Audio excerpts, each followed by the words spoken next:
is the reaction rocket station. It's a pretty simple device, basically just a rubber bouncy ball on the end of a thin straw. And this is also a straw, but it's got a little flare on the end so you can tell this is the rocket part, all right? So I'm gonna put the rocket onto the thinner bouncy ball straw. All right, so I just hold it out, arm's length, try and keep it straight up and down as best I can. And then, oh, that was a good one. Ooh. Hey, now the rocket itself moves a lot farther than just the bouncy ball on its own. If I just drop this, it bounces all right,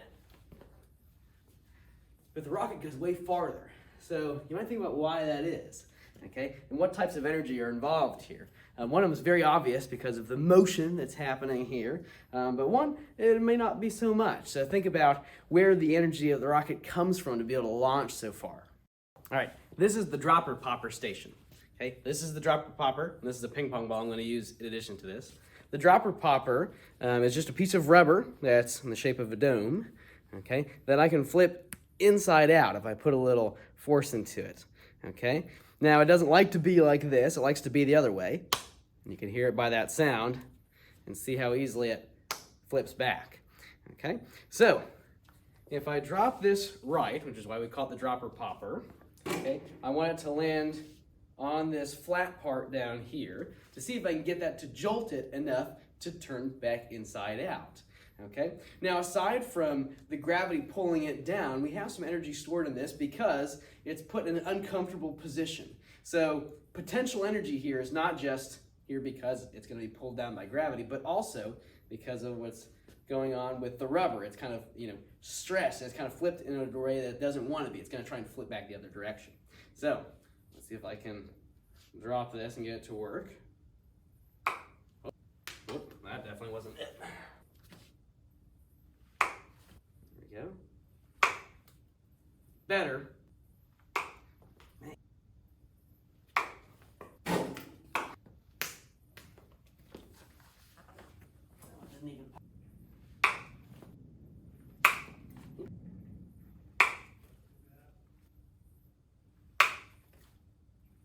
Like that. Now here's another way you can do this. You can have the popper flipped up like this, okay? And you press down on these two sides here to invert it. Pops this ping pong ball. Let's watch this.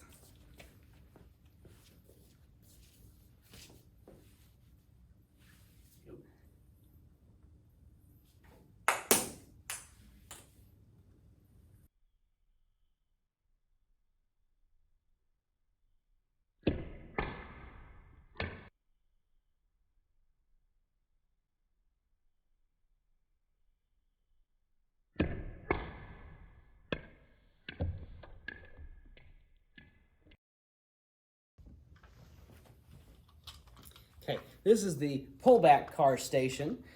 So this is the pullback car. It's a pretty popular toy you've probably messed around with before, where you can sit on a table and pull it back, and then it will move when you let it go and you release it. So I set this over here and I pull it back, I release, there it goes. Oh, and it falls off the table. So what you might think about is how that motion comes about. If we don't need to push it forward to get it to go, and in fact, if we push it forward, it goes backwards, what's happening on the inside of here to make that motion possible? Think about the types of energy involved in that. Okay, this station is the magnet versus spring scale. Okay, now this is just a magnet with a hook on it that I can stick to this steel plate. This is a spring scale, or a force scale, and there's other names it goes under. What it does is it measures the force that you're putting on something based on how much is pulled on this hook here, or how much is pushed on this end here. Okay, so on one side of the force scale, we have this measured in units of force. So we use big N for newtons of force. This can go up to 10 newtons. On the flip side, shows the equivalent amount of mass that it would take to kind of move the scale by this much. So if I placed an 100-gram mass on the end of this hook and I let it pull down, it would reach this 100-gram mark, which in turn would take a force of about 1 Newton, pretty roughly. Okay, so the way that magnet strength is often measured is how much weight the magnet can take before it is pulled off of something, or the force attracting to the magnet isn't enough to keep it stuck to whatever it's sticking to. Okay, and sometimes you'll see this in pounds of force because, you know, this is the United States and that's what we end up using for weight, but we use newtons in science. So either looking at the newton side or the mass side, you can kind of pick either one, whichever way you want to interpret it. All you have to do is hook this on right there. As you pull up, you'll see that line there will go up and up, higher and higher, to more newtons of force that it takes to pull on this magnet. Okay, so the amount of force or weight that this magnet can take is going to be at the limit of how much I have to pull before it pops off. Ooh.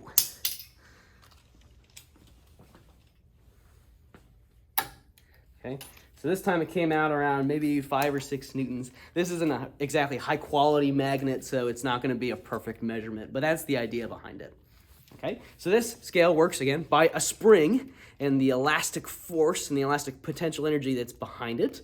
You might be able to do some other types of energy based on how this sticks and what's going on with the motion here.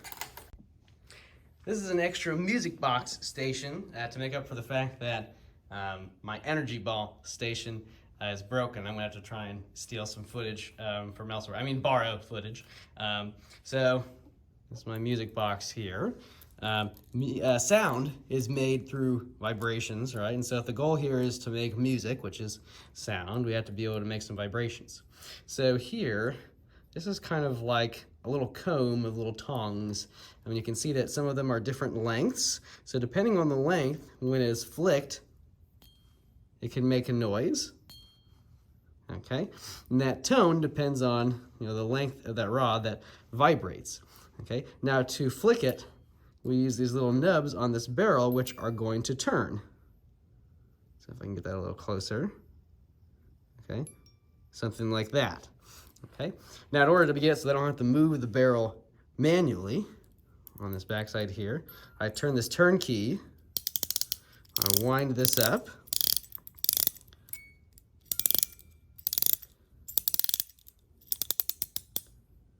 all right, and then I can let it go on its own.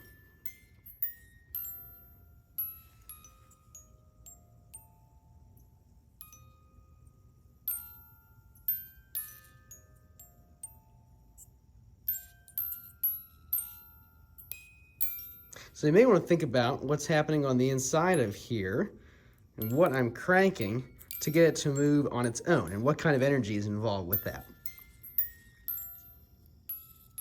Now, sound also transmits better through solids, so sometimes if I place it on the table, it'll actually get louder.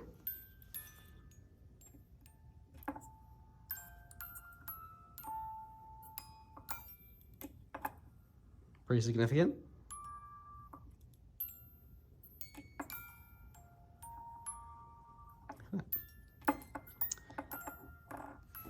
Since the solid is made of closer particles, it's easier to make them kind of vibrate and push each other, which transmits the sound easier.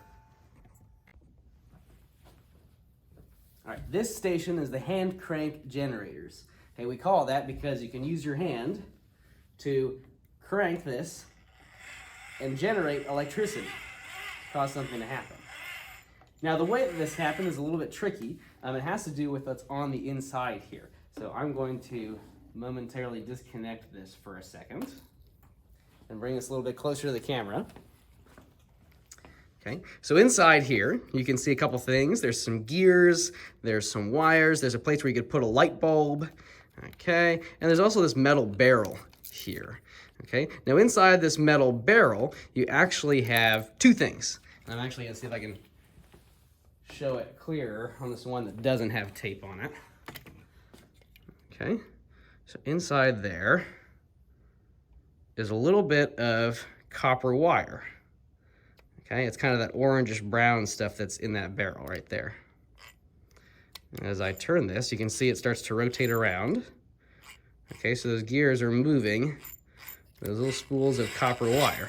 Okay, so even though copper is not magnetic, magnets can also move electric charges. And there are plenty of negatively charged electrons hanging around in copper that can flow pretty freely, as long as they have a reason to flow. So, by either spinning a magnet around copper wire or copper wire around a magnet, like what's going on inside here, we can pull the electrons through the wire and basically generate electricity that way. That's all it is just moving electric charges. So, as I can generate electricity here and goes through this wire, I can use that electricity for a lot of stuff, including moving the barrel on this side, which turns the gears. It's basically the opposite process, okay? Where the end result is turning the crank. Now right now I have them going opposite directions, but I can also switch these wires to that there. Okay. And electricity is kind of like water. It flows in the direction it flows in matters. Now they're going in the same direction, or at least from the angle that I'm looking at. All right, this is the light bulb circuit station, where we're going to make a simple circuit to light this little LED bulb. And although it's going to be a simple circuit, it might not be so simple to actually put it together. So let's take a look at this. So I've got some batteries. These guys are packed full of chemicals so that when they are hooked up correctly, they can have energy at kind of the disposal. The chemicals mix and can be used to move electrons or negative charges through a wire. And those electrons can carry that electric energy and use it for other things too, like lighting this bulb here. So we're going to try and hook this thing up. I'm using some wires here. So this battery pack has these little metal nubs on there that I can clamp these connectors onto. There we go. So I'm going to clamp one of these on here and one of these on there. I clamp one here and one there. And nothing's happening. Well, that's not great. So maybe I gotta try something else. Maybe I gotta flip the wires around. Electricity is kind of like water in that it can only kind of flow in one direction. When you have, like, say, a river going down a hill, you'll never see that water flowing back up the hill. It's always gotta go downhill. So we should see electricity moving through these wires in a very specific way. And if we have them going in the wrong direction, we're not gonna be able to get this light bulb to go, especially because it's an LED. LEDs are very one way. So let's try flipping these wires. Well, still nothing. Well, aside from that, we also just might need more juice to get the light bulb to light. So maybe we need both batteries to get this to work. So let's use both batteries. Now again, electricity kind of needs to flow in a specific direction.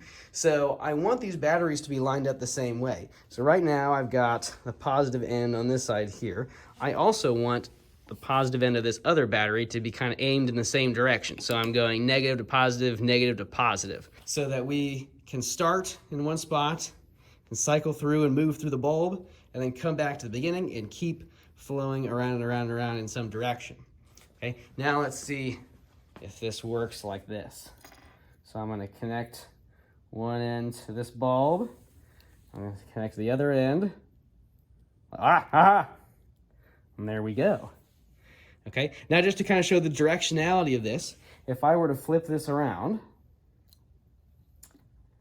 and say, put this end here. Let's see if it'll still work. Nope. Okay, so if I turn it the other direction, I can't get the electrons to flow through the bulb. Okay, they've got to be set so they're moving through this way. Oh, that's bright. Okay. So there's our electrical circuit, using the chemical energy from these batteries to make electricity, which can then make this light.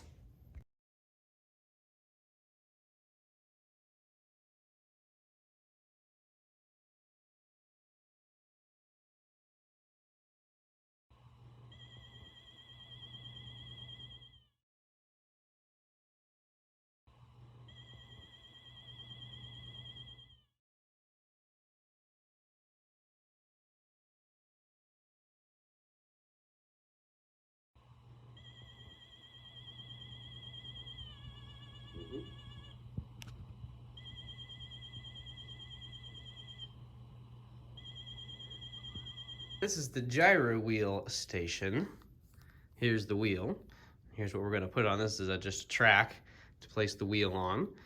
Okay, so when we place the wheel on the track, we get light out of it. So there's a type of energy that kind of jumps right out at us.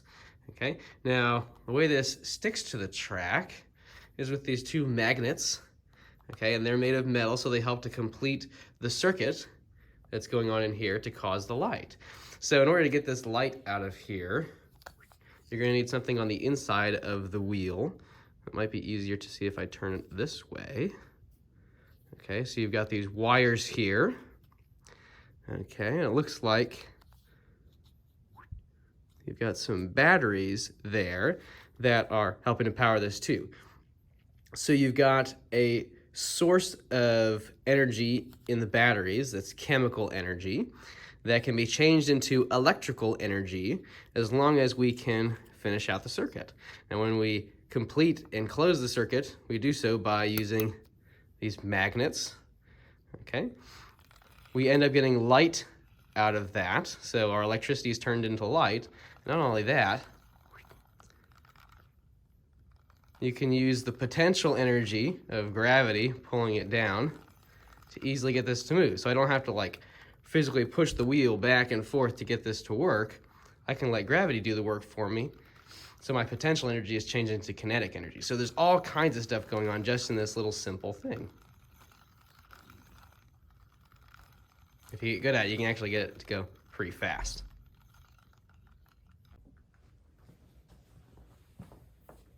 Okay, this is the Alka-Seltzer Rainbow Station.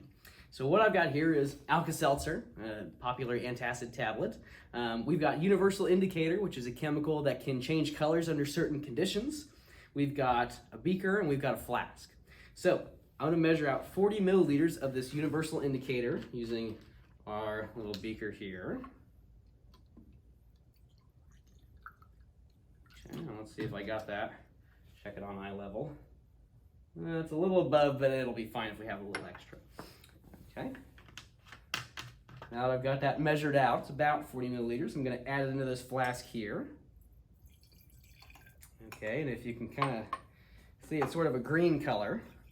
If I switch it around, maybe you'll see it a little bit better. Okay. So to this Universal Indicator, we're going to add in an Alka-Seltzer tablet.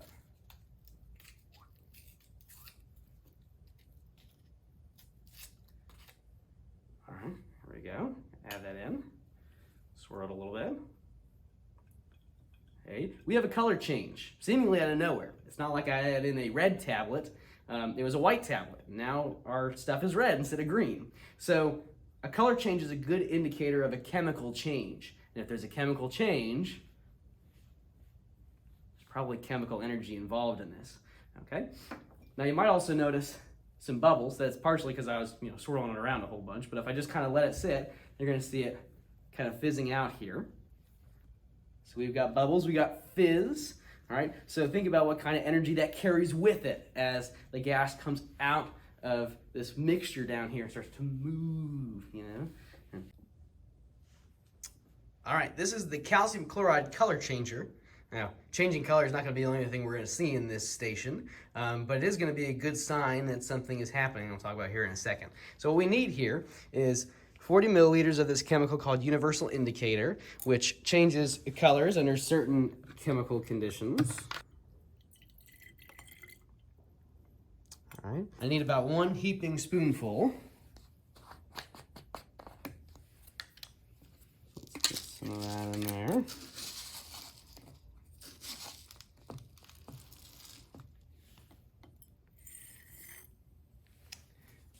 All right. I'm going to stir that up.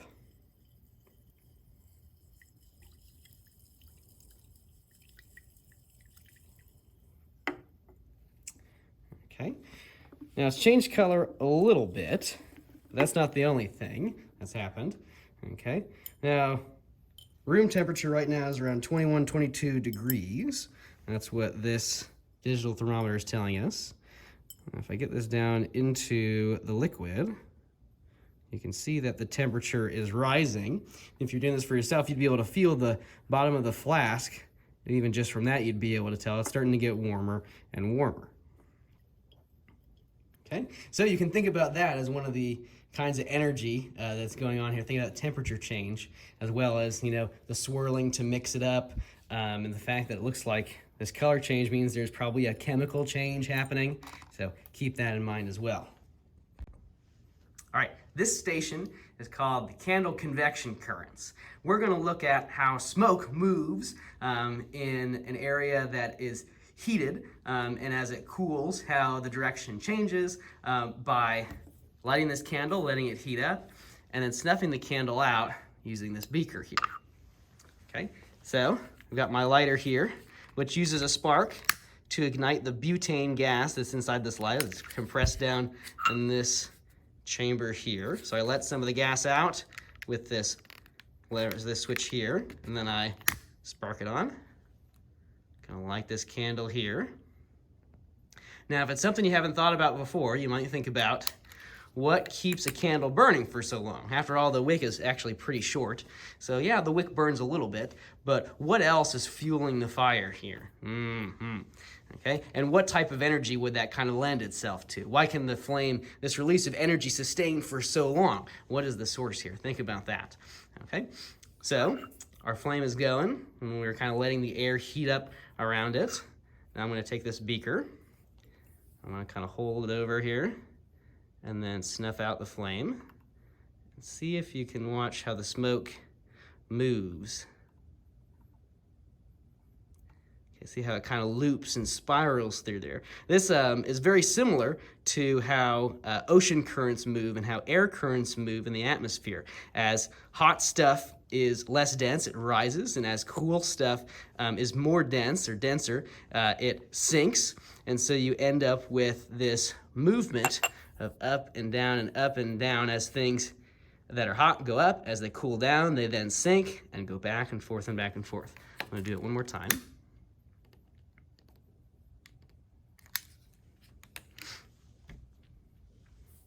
And I'll try and put my hand behind it or above it this time, so that way it's not blocking it. Okay. Here we go.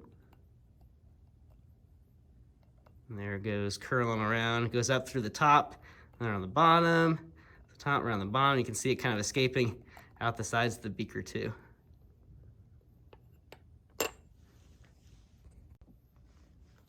Nuclear energy can be kind of hard to show in a laboratory setting because it can either be dangerous if mishandled, or it can be difficult to accomplish because we're ending up, breaking apart atoms. Now, some elements are radioactive, which means they are already unstable and ready to break down. And in this case, we're going to use uranium, which is unstable and breaking down currently right now, just at such a slow rate you'd never notice. Now, the uranium is also captured in these little glass marbles. Okay, so the radiation this would put out as those atoms are breaking and turning into a new element, thorium, the radiation is not going to be able to make it through this glass marble, and even my skin would put up a good fight against the particles flying off of these little uranium atoms. So it's not going to be a high enough dose of radiation to do any kind of damage to me. It's pretty safe. Now, just looking at it, you wouldn't be able to tell that there are little nuclear reactions going on in here, and that this uranium is in there, and that it's changing into a different element because of those nuclear changes. But we can tell that uranium is in here, and one way to do that is to use a black light. Okay, black lights are great at making some substances fluoresce, which means to glow. So if I put this black light on my uranium marble here, our uranium is fluorescent. Okay, so there is the uranium inside there, and you'll just have to kind of take my word for it that it is radioactive and it is going through nuclear changes. Okay, and this black light is not plugged into anything, so you can guess what's inside here to make this work, to make the light happen. Okay, and then I can make light come out of my marble too by exciting the uranium atoms inside here.